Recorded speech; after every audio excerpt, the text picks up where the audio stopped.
And we get a brand new show for the season, and this is the most weirdest I've felt about a show already, with already a history with the series that I'm talking about. And the one of the brand new action series of the season is UQ Holder. Now, just to get a little bit like the whole context out of here with like relations with the show and the author as well behind the series as well, is that I've already read a good majority of the manga. I probably read about like 70 odd chapters or so of the manga, and you know, I just kind of dropped off at the end of it and all that. It was like, it wasn't going anywhere too much that personally liked it, but this is from the same creator as the Negima series, which is very heavily known as well. If you watch this episode and also know that this series originally and all that was a kind of spiritual successor to sequel of the series, and due to a lot of weird mishaps with the company, and also as well, like for some reason they changed the name to the series, counting it as this is now Mahou Sensei Negima 2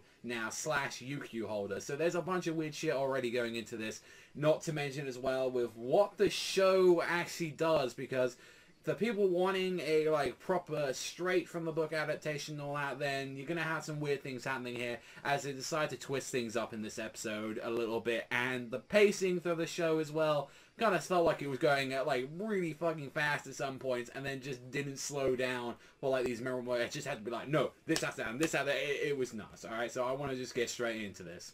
The first shot of the series itself, unless you know anything about the previous series, is showing Negima and a bunch of the old cast members. Now, as someone that's only seen little bits of Negima here and there, like seeing some of the characters, I know some of them, and some of them as well, like in UQ Holder and all that, they're mentioned or like talked about, and I know some of these characters, and it's like, that's really cool, but it's like, that's not a real, in the original series and all that, and it's like, oh, we're just adding in there because they really want to push the whole Negima stuff, especially with his grandson as well, Tota, who like is just this run-of-the-mill, is like, yeah, I'm gonna leave the village someday and all that, because like Yukihime is like the only person that's really strong enough to go out there, and he has this whole destiny that he wants to like kind of fulfill from where it's going, where he goes to like the graves and he sees Negi's spirit and it's like, you need to get to the top of that tower, which none of that stuff was added in there and all that. Like as far as I know and all that, which is really weird, like some of this stuff doesn't come into like the current stuff in the manga right now and all that. So,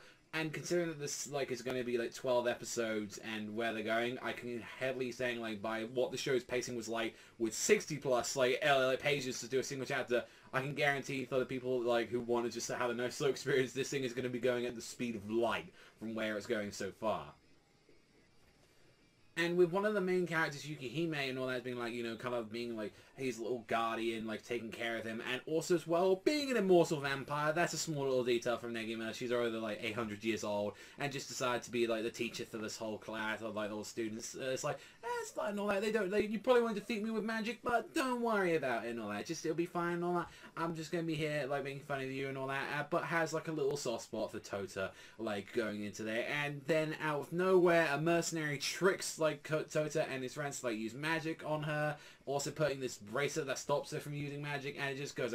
The reason I'm talking like this though as well, I was thinking like, wait, isn't there like more context? No, because that's the show. The show just keeps going and going and going and going, and it's just like, it never gives a chance to breathe or like simmer down or like let you know who the fuck any of these characters really are, like with the exception of Tota. It just keeps going, and I'm like, there's a part of it where it's like, it's 24 episodes and it adapts to a full chapter and all that. There's a bit where I'm like, maybe slow a bit fucking down, or with like some of the scenes just like change that around, or like give us a reason to care about some of these characters and all that. And I know it's a little bit different like with the first chapter of the manga, and as well you got like 20 episodes like with anything and all that you're going down, like you got 20 minutes and all that to try and condense it.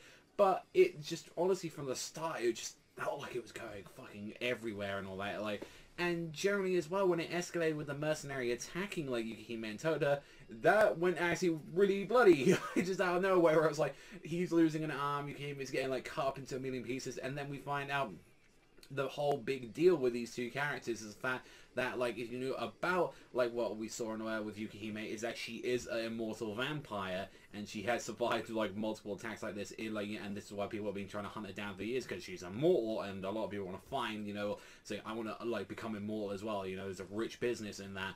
And the same thing with Toda, is that Toda, with his family, like his original mother and father, they were in a car accident from what they were saying about, and it seems like what we saw was that like Yukihime saved like his life, and it's like, if like, to save your friends though, you got to fully commit to becoming, like, you know, this immortal. And it's like, oh, you know, immortals being like a terrible thing, even though it sounds really cool. It's like, you're gonna be there seeing all your friends. And the one bit of the show I really liked was kind of really early on in the start, where it said, like, yeah, you think being immortal is like this amazing vast goal, or like something that, you know, a lot of people search for their lives and think it'd be a fantastic thing. But it showed like Yukihime showing the entire cast of the original series, saying like, here's like all my friends and all that, and this is where they died. And it's like, it was kind of like a nice somber moment. But then the show was like, no, fuck that, keep going, keep going, keep going, keep going. Like, it just, like, and that was the thing. Like, as I've mentioned, it just didn't like give a chance to breathe, like, in that. And I don't normally criticize like kind of things more. I like to try and go more to like the story and sort of how I feel about some of the characters, but to go into something, I don't think that show is very, like, I think it's not like badly produced or anything, but I cannot for the life of me stand the main character's voice and all that. Like, it was the one thing, like, I was like kind of out there with like Tota's voice. It just sounded way too high pitched. It sounded just way too like girly, like, for the most part. I know a lot of these like voice actors for like main like shonen characters and all that. It sounded like Gone Freaks. It sounded like a higher pitched version of Gone Freaks, and it's just like every time I'm hearing him, it's like, oh, my eardrums, please stop. And it's like,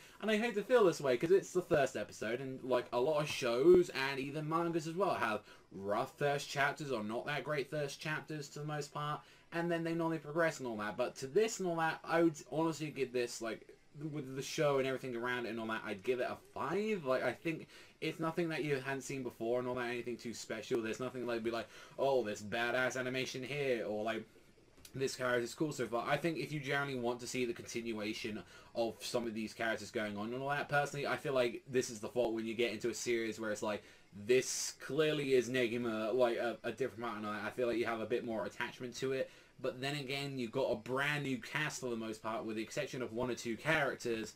So it feels like it's trying to cater to a very weird audience, and I think mainly it's just because the first couple of chapters of the manga just did it better, like, than the first episode and all that, to introduce and all that. So honestly, for the most part, I wasn't thoroughly impressed with the episode and all that. But I think there were some nice things. I think overall the show is very nice, colorful, bright, and all that. There was a nice few bits of animation here and there for the most part. And it's really upsetting to say this though, but my favorite part of the entire episode, like, even though I mentioned the Yukihime scene, is actually the ending of the show, because this is one of the few shows that has little bonus art from like other mangakas out there. And seeing Hiro Mashima is someone that, you know, like, a series I grew up with and I kind of cared about a lot and all that back in the day, with Rave Master and like Fairy Tail. It's like, oh, he did a nice sketch of the main character in Yukihime. That was like, it was just a nice little bonus thing. So yeah, like, overall and all that, like, it's a 5. I don't know whether or not I'd thoroughly recommend it, with there's like seemingly a lot of good shows coming out this season. So if this is something and you have some spare time, I'd do that. But honestly, like, I'm like rereading the manga, like rereading the first chapter of the manga. I really like went back from there. I didn't care too much of the changes. I think clearly it's going to go a lot more fast paced than what it is and all that. Like, I think they're going to rush to stuff. Even with a friend and all that, that's like, you know, thoroughly loves Negima and all that, and hearing from another like person who's really into the manga as well, I did hear as well that from how it's going to be going in the anime for the most part, and they're clearly shown in that, is that they are going to be rushing through things. Like, they are going to like try and get to like the big moments that are currently in the manga right now. So I don't know what to say and all that. If you're really curious about it, maybe I'd probably suggest reading it. I don't think it's that long of a series. So overall and all that, that's all from me. Let me know, you guys, think of the comment section down below. That's all from me, but thank you, and I'll see you guys though next time.